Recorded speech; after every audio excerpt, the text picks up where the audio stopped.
Oui, je vais être présente à la manifestation. Pour moi, c'est une façon de dire au gouvernement, présentement, on est pas au niveau de démocratie du tout.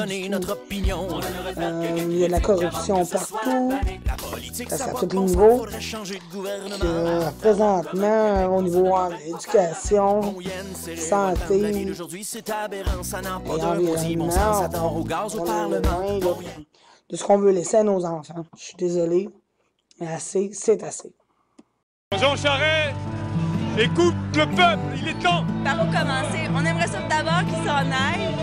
Deuxièmement, qu'il laisse pas trop de traces sur l'avenir du Québec. Hein, Colin?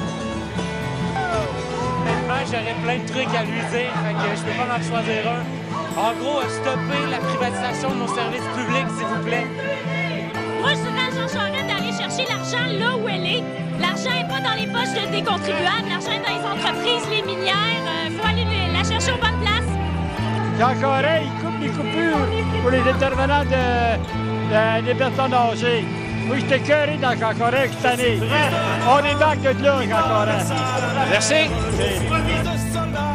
Nous, on veut désengorger les urgences, on veut diminuer les listes d'attente plus rapidement, puis on veut investir davantage dans les soins à domicile. Il y a une chose sur laquelle je vais être très clair. Chez nous, on veut investir plus, on veut investir mieux, et on veut surtout arrêter l'attente. Une gouverne politique qui soit axée sur l'innovation sociale et non pas sur le cautionnement d'un statu quo qui est basé strictement sur un néolibéralisme et un libre marché. Tant que Charest, il divise la richesse avec les pauvres, qui partage surtout avec les pauvres. Ce qu'il ne comprend pas dans le votant, le va ou le temps? Nous souhaiterons que Charest revienne à de meilleurs sentiments, qu'il commence à faire tourner son cerveau et réfléchisse. Les mesures ne se prennent pas à tue-tête. Il faut mener une réflexion. Et une réflexion, c'est inviter le monde à la table et pouvoir sortir des solutions intelligentes. Je profite de l'occasion pour parler au nom de la liberté et de la justice sociale, une chose qui nous manque affreusement aujourd'hui. Et au nom de Gilles Carle et à tous les citoyens qui sont ici, qui sont au Québec aussi, le grand besoin de faire l'indépendance du Québec.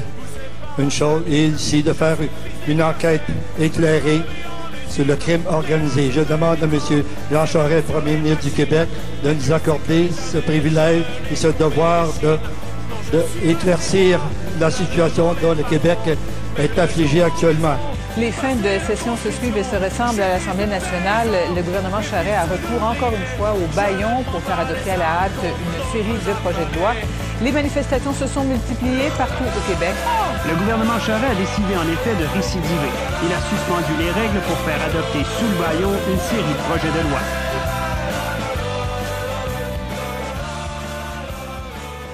Toujours annoncé un préjugé favorable à l'endroit des gaz de schiste. Ce n'était pas ma guerre, alors j'ai déserté, j'ai fui dans les forêts. On culait, parlons-en, je supposément un plan pour aider l'avenir. Pas de nouvelle place en garderie. Rien pour aider les élèves en difficulté. Hausse de frais de scolarité. Si c'est ça ton plan d'avenir, Bachand, ben Christ, t'es en train de le tuer, l'avenir.